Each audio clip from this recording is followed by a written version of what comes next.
So, welcome everyone to our conversation and webinar this month around what's normal in postpartum.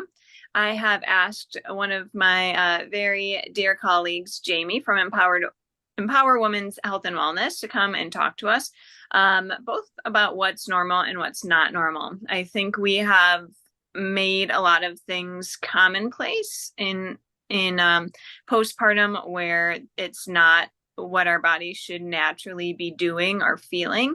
And so I just wanted to have a conversation around that so that we kind of change the language and what we just accept as the new norm as women in our postpartum period, whether that is a few weeks or months out from giving birth or even many years.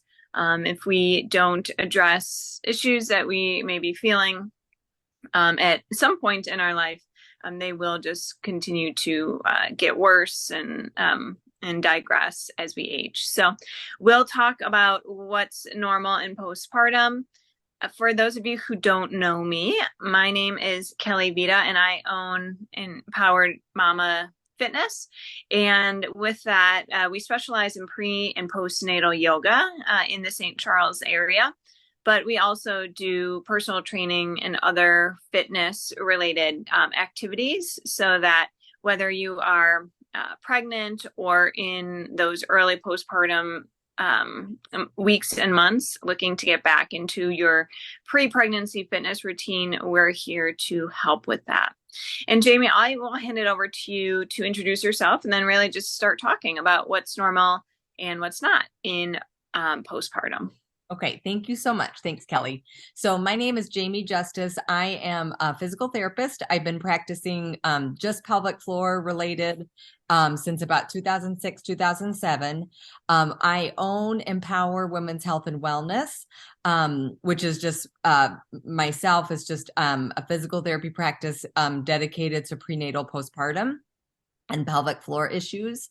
A big reason why I went out on my own and started this practice was to help and really provide a service that maybe postpartum women could get some help sooner.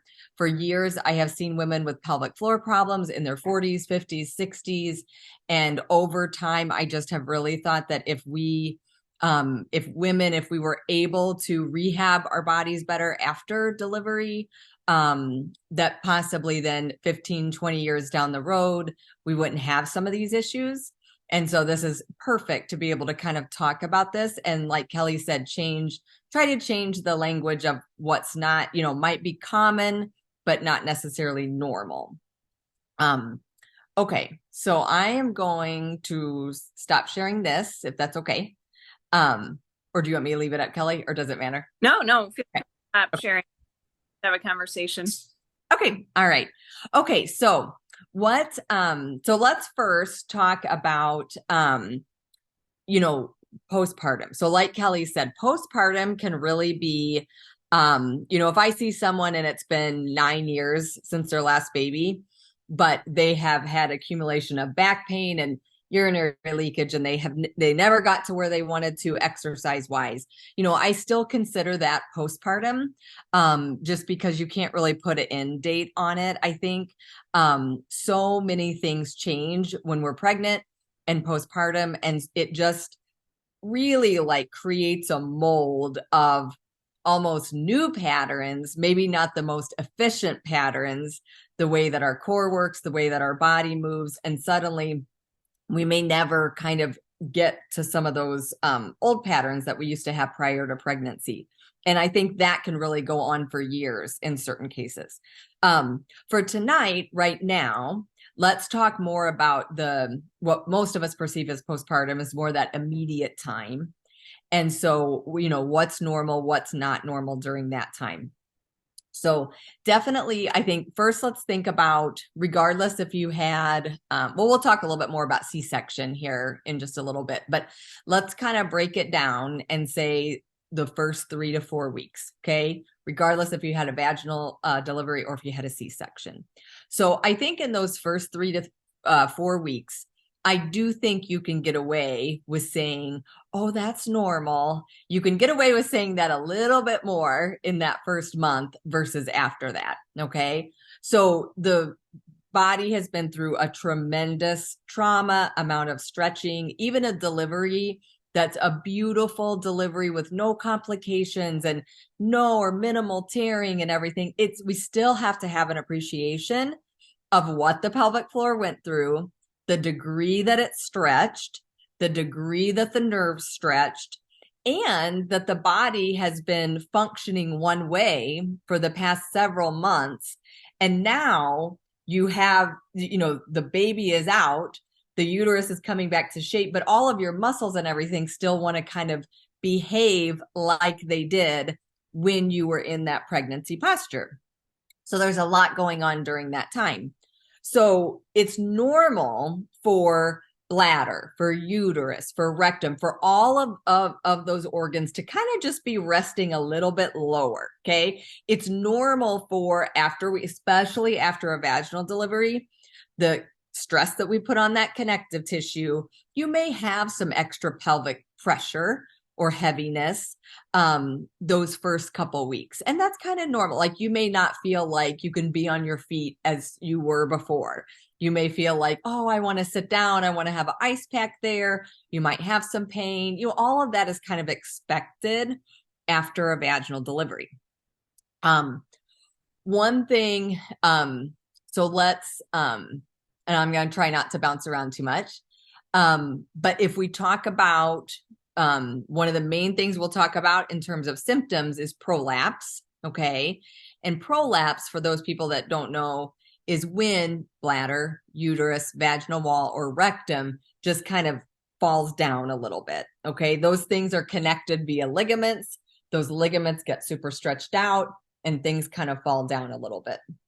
So, like I said, in those first few weeks after a vaginal delivery, it's kind of normal for those ligaments to still be kind of stretched out.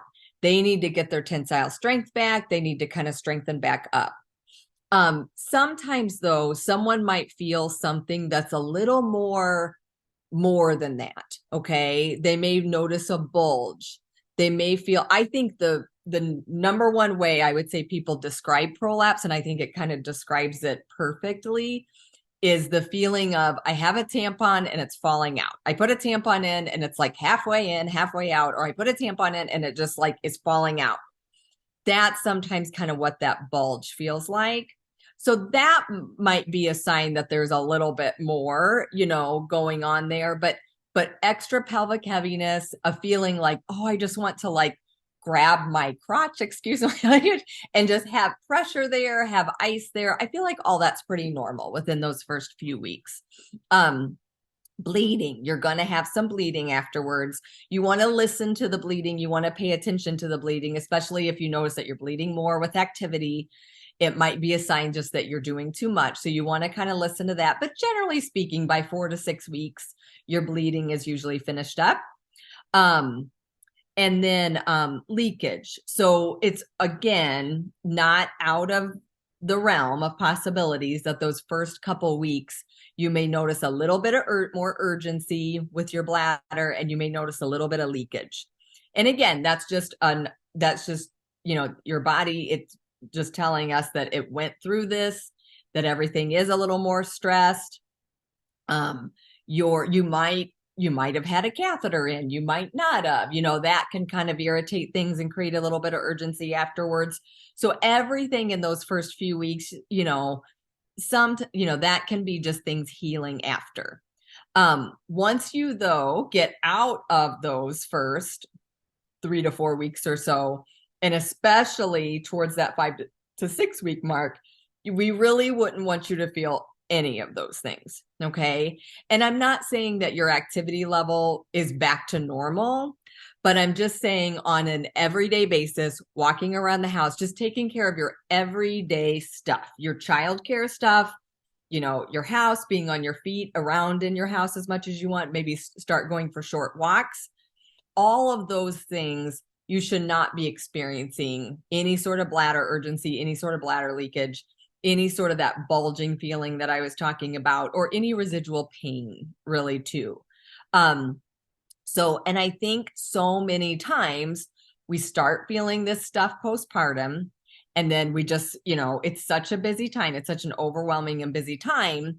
And it just kind of becomes like our new normal or part of our body. Oh, it's just the way things are now, and it's just hard to find the time and make it a priority to try to help yourself. And you just kind of get into this new normal. So yeah, so once you get out of that 3 to 4 weeks, then in terms of if we really say like, well, this is not normal, the big bullet points would be any sort of leakage, not normal. So peeing your pants a little bit when you cough, when you sneeze, when you get up out of a chair, when you lift up the car seat, when you bend over, any of those times, not normal. Feeling urgency, like to the point where you feel like, I don't know if I can make it to the bathroom in time, that's not normal. Okay. Frequency is another thing because we're usually drinking lots of water during this time, especially if you're nursing. So frequency, you may have, yes, increased frequency, but there's a difference between frequency and urgency. And that urgency is what is, you don't want to experience any sort of strong urgency. So that's not normal. You should be able to empty your bladder okay. Like your bladder should empty, your stream should be like it was before. Sometimes people will notice like, oh, I have a hard time emptying my bladder. I feel like almost I have to push to empty my bladder. My stream kind of seems like I feel like I have to go, but then I can't really go. Those kind of issues, that way, not normal. You should not feel that.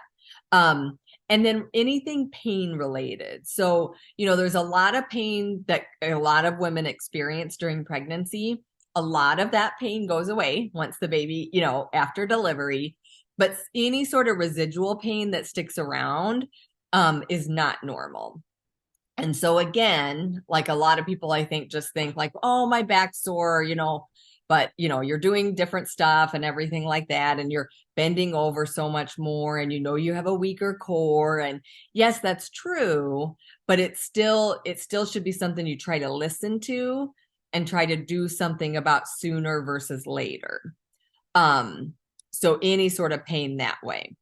So those would be the things in that again, still within that 6-week point or so that, we would want to say that's not normal.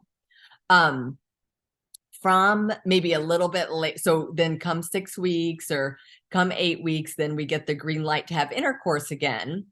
And so intercourse will definitely not always be comfortable right off the bat, especially if you are nursing. That's going to suppress your estrogen levels. Those lower estrogen levels you'll tend to be a little bit drier.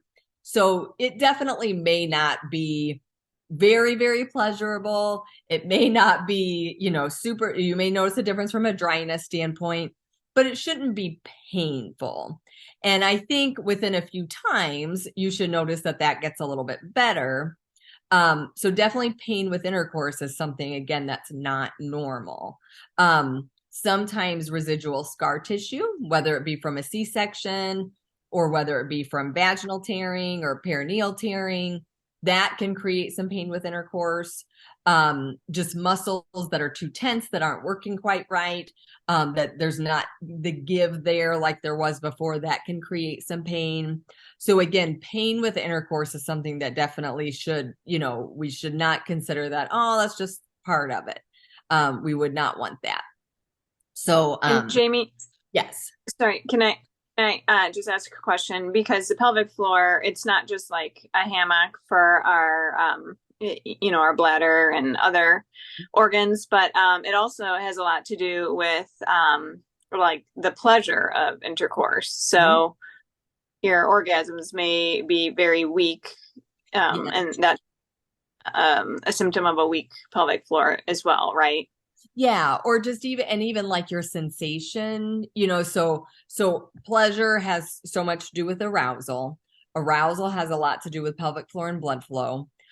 If you think about, again, in that postpartum period, we're going to expect to some degree that your pelvic floor is not going to quite have the same tone immediately like it did before. It's going to be a little bit stretched out.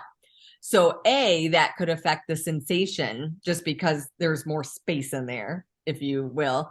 And so, sometimes people don't have as good a sensation. Also because nerves, in particular, this pudendal nerve, is so stretched out during vaginal delivery, which has to happen.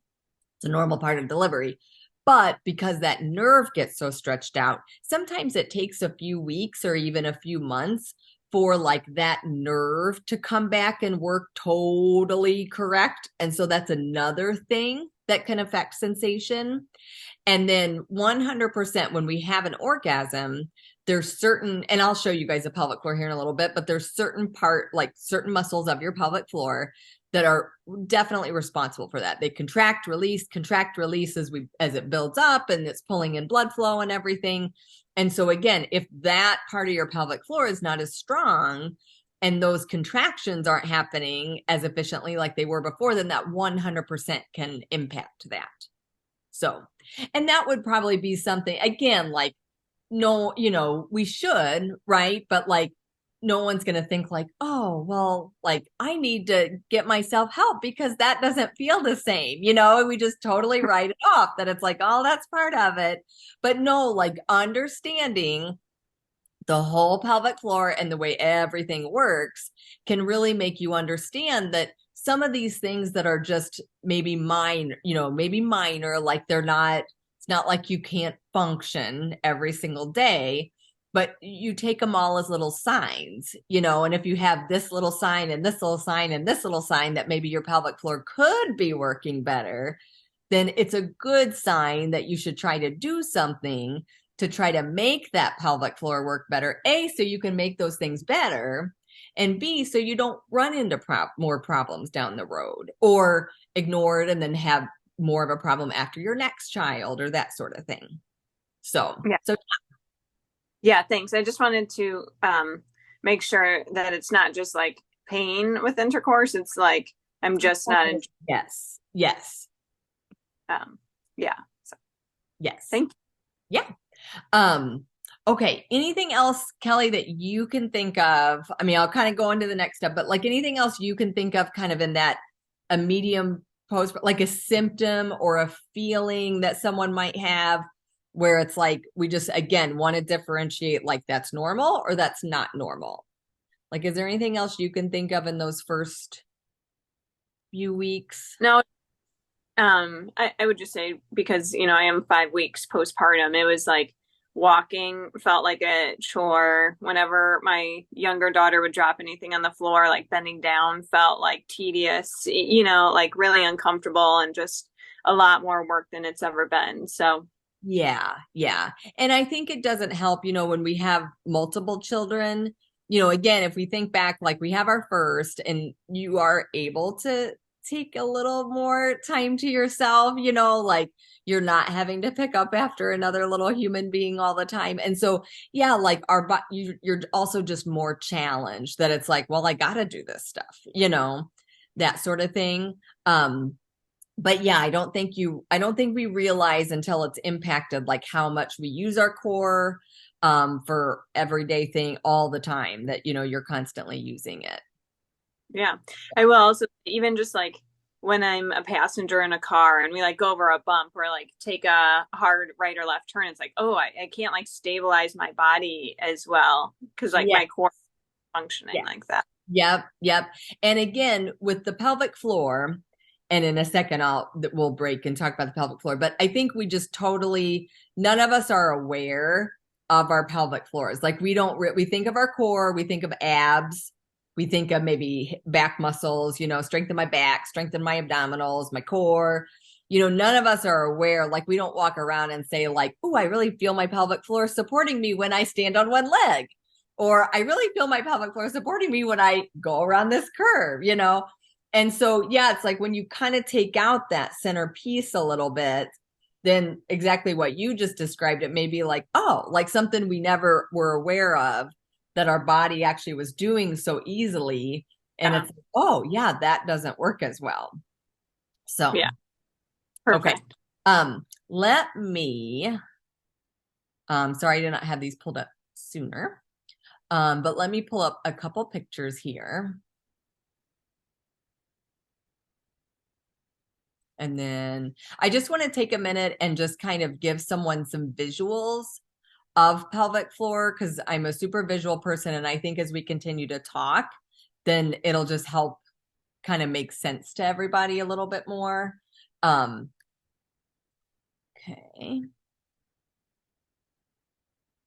Sorry, I just had to get out of that Canvas screen here.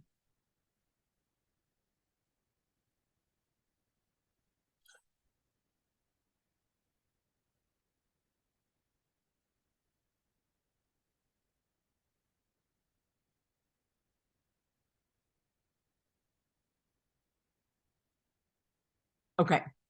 Well, this visual is a good visual. So now let me.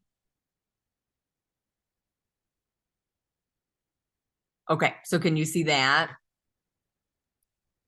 Yep. Okay. Okay, so this is a good visual just to kind of give, I mean, we all know like we dilate and everything, right? But this gives you an idea in terms of truly how much the pelvic floor is having to stretch. So, obviously if you think 1.1 centimeters here, so this would be about where your pelvic floor normally is resting. But you can kind of see the length of some of those muscles there.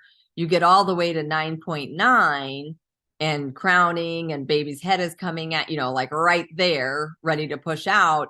And you just see how much that has to stretch.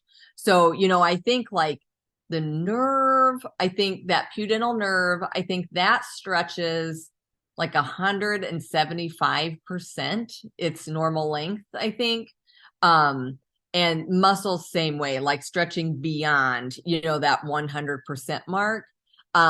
So when you truly think about like how much these muscles need to stretch, it's kind of a miracle that more stuff doesn't happen. It's kind of a miracle what our bodies do and how they come back the way they do when you truly have an appreciation for how much they stretch. Okay. Okay, so if we look at this picture, so when we talk about pelvic floor, this is what we're talking about. If we look down at this picture, which we'll talk about here in a second, okay, so your pelvis just sits right down here, okay? Here's your leg, your hip joints, and your pelvis is right above it. In this picture, okay, so pubic bone is down at the bottom, your spine is up here at the top. So this would be like if I sliced my pelvis or my abdomen, I was looking down into my pelvis, looking down into my pelvic bowl, okay? And then this would be the front and this would be the back. This opening is an opening for the urethra that we pee out of and the vaginal opening. This opening is for the rectum. So again, if you think about a vaginal delivery, I can see a lot of times on people, I might refer to the horseshoe muscle, okay, because there's kind of here, attaches under the pubic bone, horseshoe muscle around the back of the vaginal wall, horseshoe muscle back around the rectal wall. Well, again, like you think about how much this has to stretch, and it's pretty crazy, right? That it all comes back and that we're continent to the most degree, and that we're able to even stabilize. Your pelvic floor has two different layers. This is a deeper layer. So this is deeper in. And the actions of this layer have to do more so with support, holding up the organs, and really providing stability. So what Kelly was just saying about feeling like, when she takes that, turn and feels like she can't stabilize herself, this is the sneaky part of our core that we're not aware of, that we don't always think about. Again, I like to show you this because most of us, a lot of times when we think about pelvic floor or when we've read about pelvic floor, we associate it with shutting off our flow of urine or our bladder control, that sort of thing. We're not thinking that these pelvic floor muscles go back all the way back to the tailbone, attach onto the sacrum, which therefore attach onto the spine, attach onto your hip muscles. I mean, it really literally just links everything together. So it's a really huge part of your ability to strengthen, of your ability for your spine to stabilize, and therefore ability to not have pain. Okay. So if this part of your core is not working great, which a lot of times it isn't, postpartum, something has to make up for that. Your back has to make up for that, or hips or abdominals or something, hip flexors.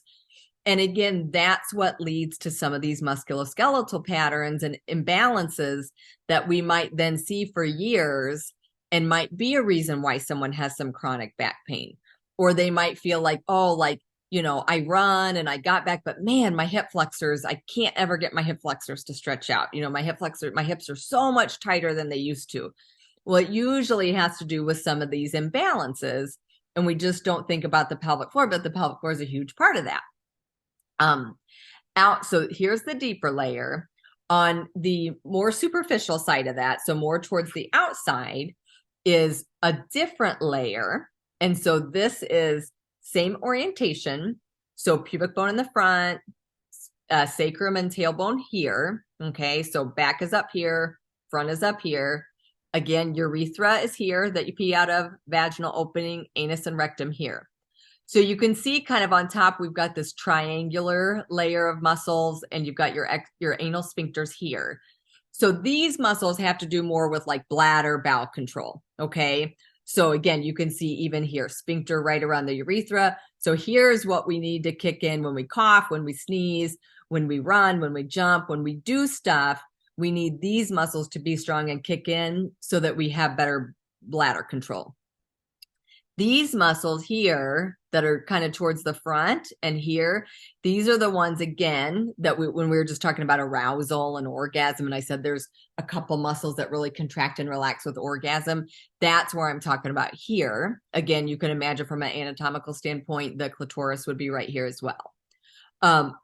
So pelvic floor, we're talking about both of these layers. And again, just having an appreciation for how related they are to everything. Again, having an appreciation for how much this is going to stretch with a vaginal delivery, and what a difference that's going to be after. Let's take just a second and talk about C-section and pelvic floor. So I always ask someone, if I'm seeing them for therapy and they had a C-section, I always want to know, well, was it a emergency C-section or was it a planned C-section? Because for a lot of women, especially sometimes in their first delivery, it's an emergency C-section. So for them, I always think, well, they like got the double, like they got the best of both worlds, right? Because they labored, they might have even dilated to a certain spot. They might have even got to the point of trying to push. And so you had a lot of these same stressors put on your pelvic floor, but then for whatever reason, then you had to have a C-section. And so then you've got that scar tissue on top of it too. So just because you had a C-section, we don't want to just assume that your pelvic floor didn't take any stress or that your pelvic floor wouldn't be weak because you had a C-section, because you have to factor in those things too, what went on with the delivery. Even if someone had a scheduled C-section, if you had breech or something, you were going to have a C-section, we still want to appreciate that the pelvic floor is stressed a lot during pregnancy. That again, things stretch, there's a lot more pressure down on the pelvic floor. If we think about C-section scar tissue in relation to these muscles, okay? So if we take this picture here, your C-section scar generally is going to be right across here, right? So right above your pubic bone, just going horizontally right across here.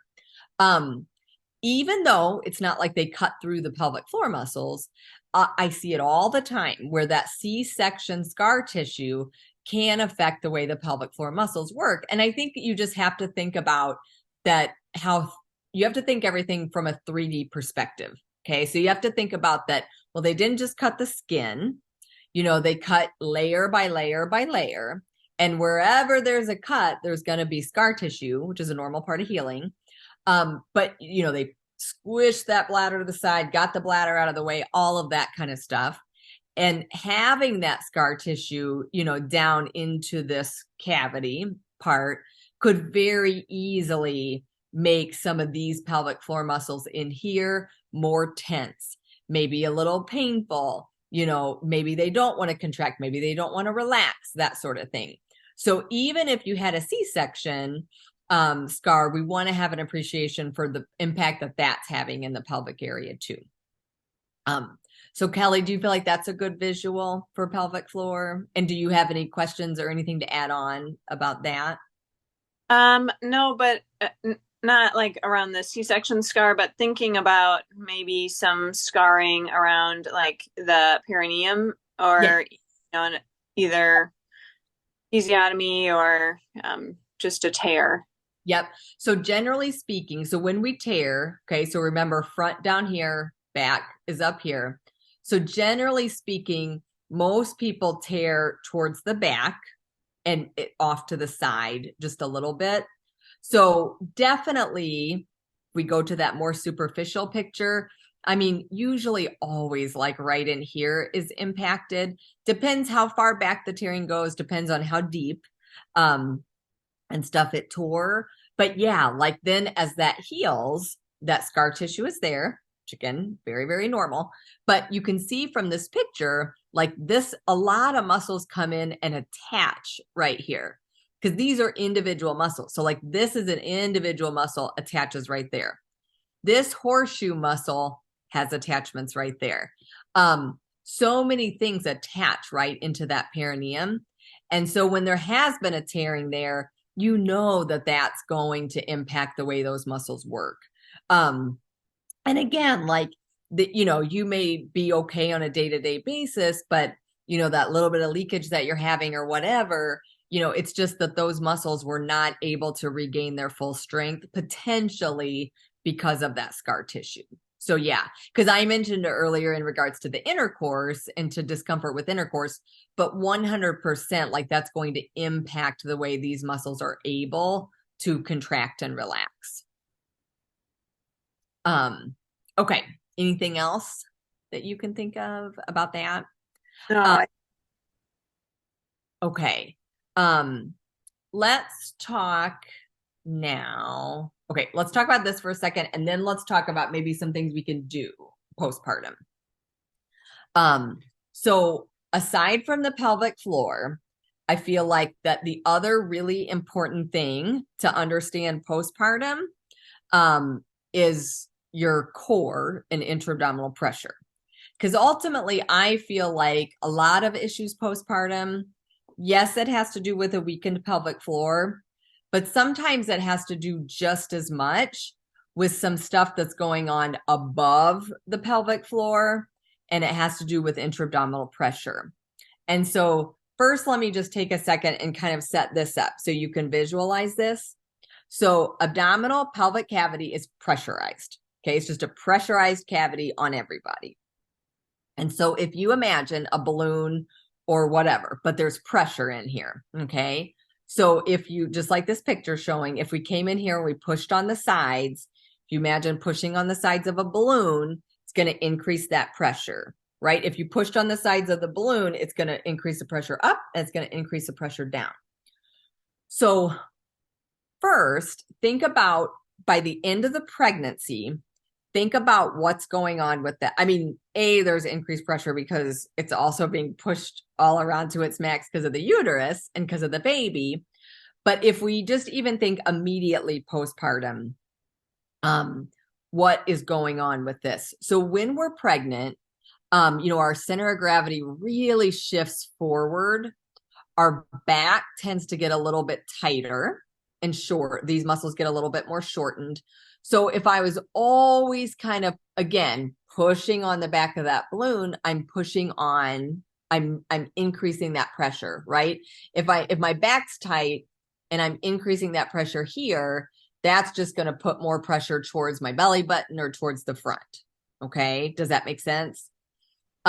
Your diaphragm tends to be really tight by the end of a pregnancy. Your respiratory diaphragm, our breathing muscle. So that tends to be really tight by the end of a pregnancy. A diaphragm that doesn't really move that well when we breathe, that increases that pressure in here. We tend to really overuse our obliques, which are the muscles on the sides of the abdomen, our side abdominal muscles. We tend to really use those a lot when we're pregnant because the front muscles are so stretched out. So again, tight obliques are going to put pressure there. So what we end up that in postpartum, because of some of these musculoskeletal factors, we've got this increase in the intra-abdominal pressure that's pushing out and that's pushing down on our pelvic floor. And that just doesn't help anything to heal, right? Like if my pelvic floor is weak and then I've got this increased pressure all the time, well, that's going to make it harder to gain strength. Or if I have a diastasis, which is where abdominal muscles get really stretched out and then they don't come back together. Well, of course, it's going to be harder for those muscles to come back together if there's constantly this pressure pushing out on that diastasis. Does that make sense? So I think the pressure thing is something really that we have to look at. And that's something that I think when you understand that, and you know, there's more and more, I think, information out there for postpartum of what to do or what's safe to do and what you can start doing early and doing some breathing exercises and doing Kegels. And that's where a lot of this is centered around. So breathing exercises, which we'll try here in a second, are, you know, you do breathing exercises and it's like, well, this doesn't feel anything. But we have to understand that what we're doing when we do that is you're really helping to normalize that intra-abdominal pressure. The more you can normalize how your rib cage is moving, how your diaphragm is moving, the more normal the pelvic floor will work. So I hardly ever treat someone's pelvic floor without looking at their rib cage and their diaphragm. They just are totally linked. So if you see that, just so you can understand that that's what that's for. And I think that's what we understand better now, is that you can start doing this stuff sooner, postpartum, and beginning to do this stuff sooner provides like a bridge so that you're working your way up to more traditional exercise. I think a lot of women take that 6-week period, they heal, they go to the doctor, they get the green light to have intercourse and return to exercise. And then for a lot of women, then, you know, you just go back to doing what you were doing before. Or you're like, I need to strengthen my abdominals, so I'm going to look up this core abdominal workout, and you're doing a bunch of core stuff, but it's really hard. It's like you went from point A to point F with nothing in between. And understanding what you can do during that more immediate postpartum period, I think that allows you to have then that's your time to kind of re-educate, get everything reconnected with your brain, so that then if you want to go back to the gym where you were at, or go back to doing this Pilates video, excuse me, or whatever, you have a much better chance at being able to return to that and not experiencing pelvic floor issues, not experiencing leakage, not experiencing back pain. If we have done some things to really, really engage this deeper core system with the breath and the pelvic floor. So does that make sense, Kelly? Yeah, and I think you're kind of training your brain too to like exhale and contract at the same time, so that when you're lifting something heavy, or you know, you're about to sneeze or cough, like your pelvic floor automatically kind of contracts and prevents some of that downward pressure. I did want to ask one question though, because it came up on my Facebook the other day. Belly binding and like buying, you know, kind of a corset looking thing is pushed for women in their postpartum, telling them that it'll help like bring their abs back together and kind of help them lose the baby weight. So anyways, as we think about this pressure, or, you know, the outward in pressure that we're putting on it, can you speak to those tight binds? Yep. So I agree. I think like if you can do some kind of binding in that immediately postpartum period, I think that's good.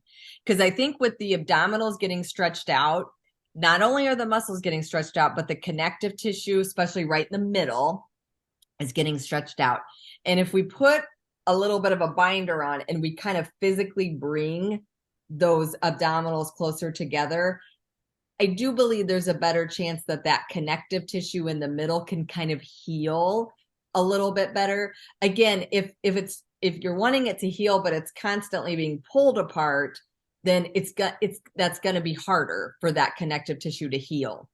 I think that works better when you do it more again in this immediate postpartum period. Now, some Okay. people, at least in my world with diastasis, because there's also like different diastasis binders and braces and things like that. So some people will argue, well, you shouldn't bind because if you bind, that's going to increase pressure, right? If you bind, it's going to put more pressure down on your pelvic floor.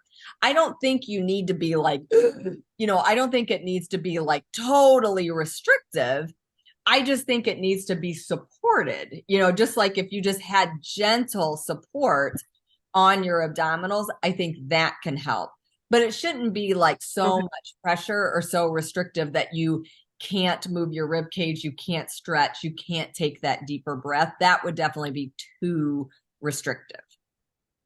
So, does that help? Yeah. So yeah, thinking of like a corset, you wouldn't want anything that is that tight.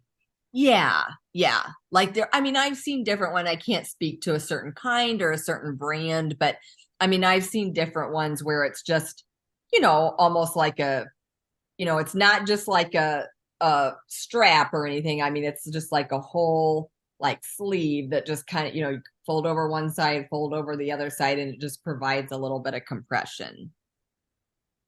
Okay, great. A lot of And times when people have a C-section, you'll get sent home with those, like an abdominal binder.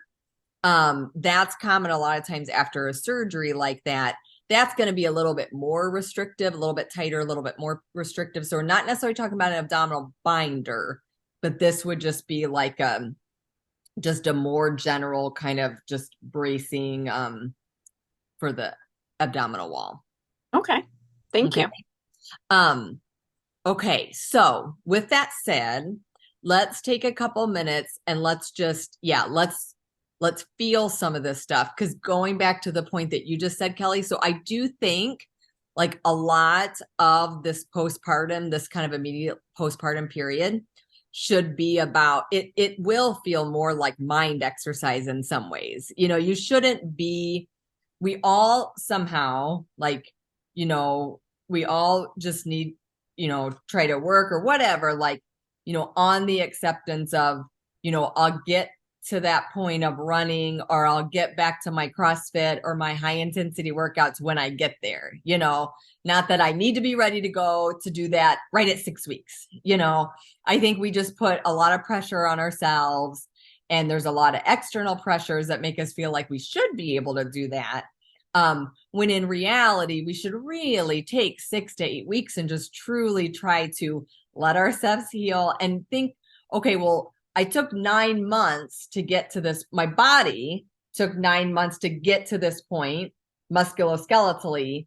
So I can't expect it to just unwind and like all go back to the way that it was in 4 weeks. Like if you think about it from that perspective, and you think about it from the perspective that a lot of this is posture related and trying to think about your diaphragm and all of that, a lot of it's this re-education that needs to happen and reconnecting your brain to your core, because your core got totally stretched out when you were pregnant and your core was not, I mean, it's just like it got disconnected from your brain. So a lot of times when I'm working with people one-on-one in therapy, I mean, a lot of times it'll be like that. It'll feel more of a mind exercise than a physical exercise, but that's okay. That's what you need right now.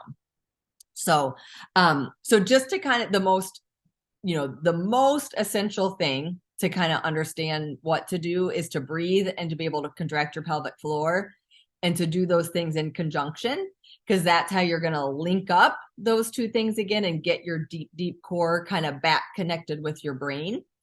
And so when we breathe, when we think about breathing with the diaphragm, most of us a lot of times think about just belly breathing, which is belly breathing is better than chest breathing.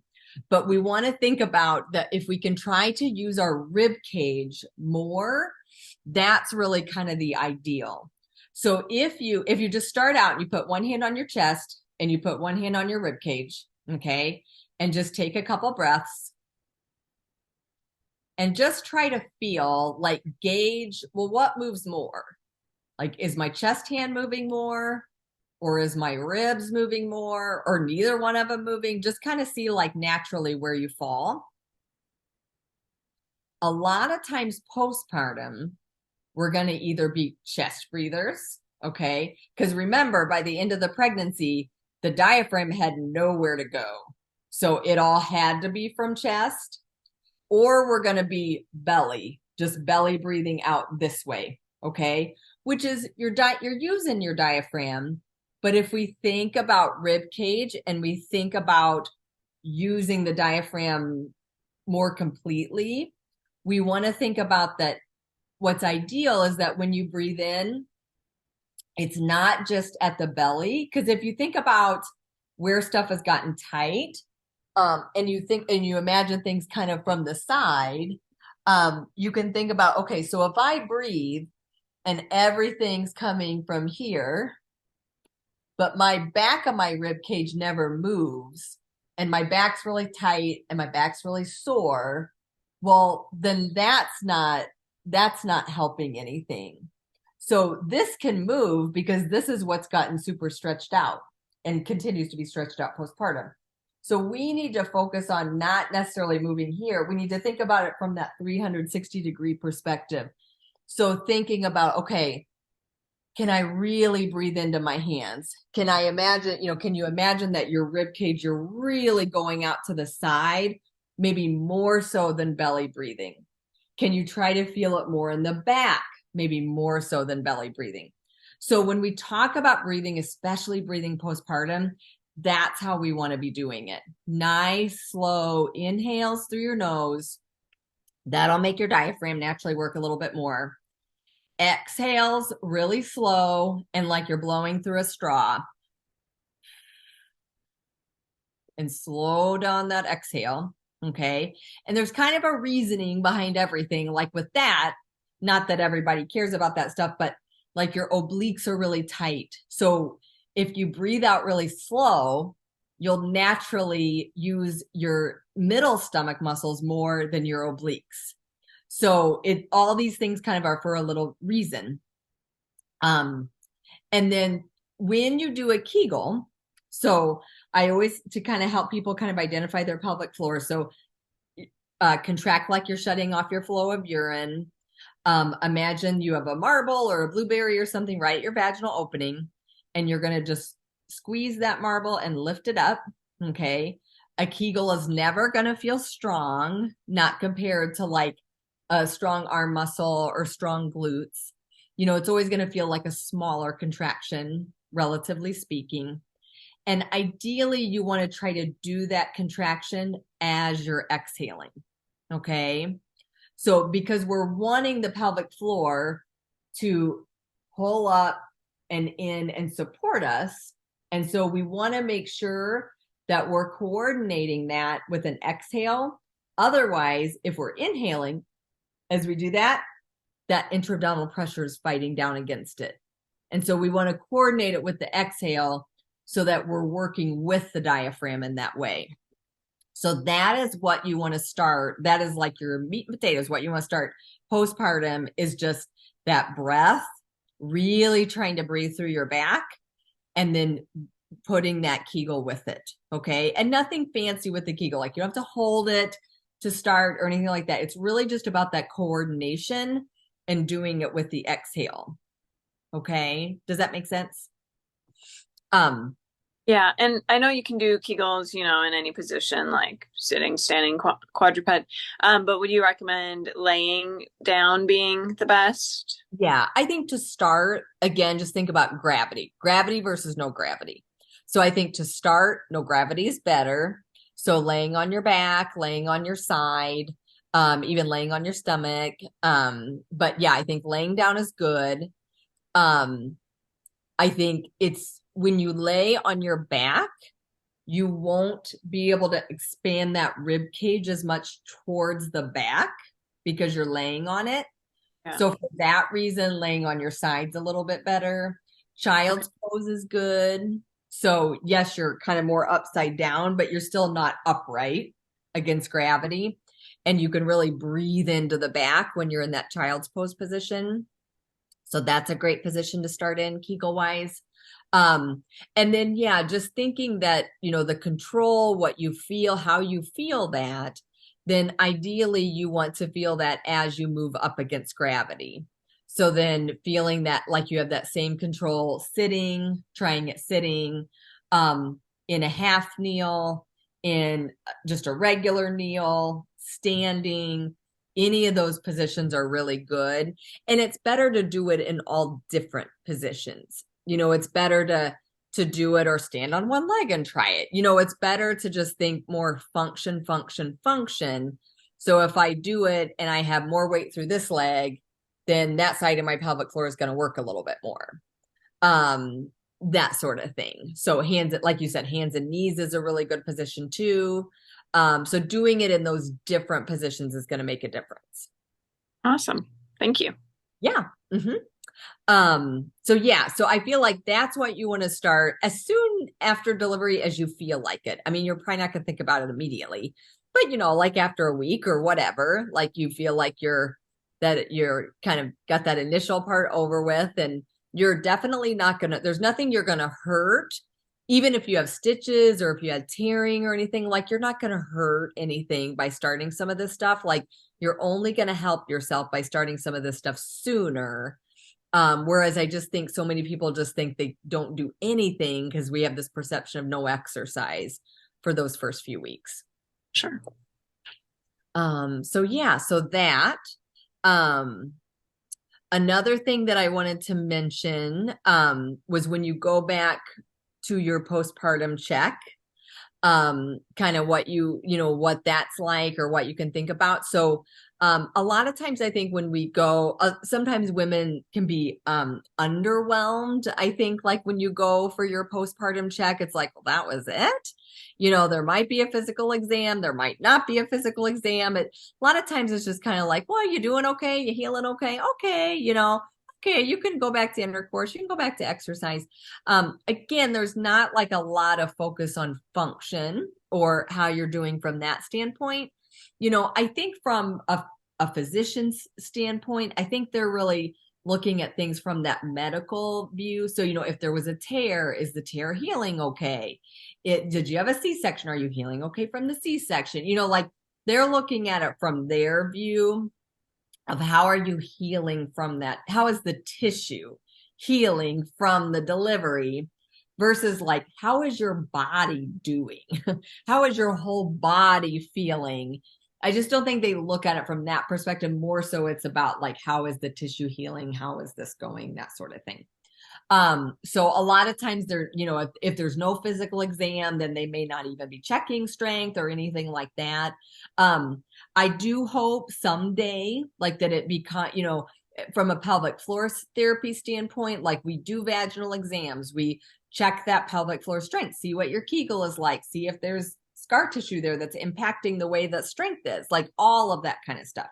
So I think hopefully someday it'll become just kind of more standard of care that like just like you go back for your postpartum check, well, everyone needs a pelvic floor check, type of a thing. And so, but that's definitely where that, a pelvic floor specialist or whatever comes in, because we look at it more from that musculoskeletal standpoint, more from that function standpoint, versus the doctors maybe looking at it more from that tissue healing standpoint.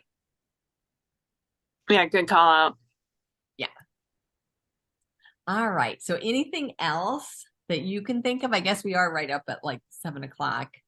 Um, anything else that you can think of that like I missed or that I should hit on?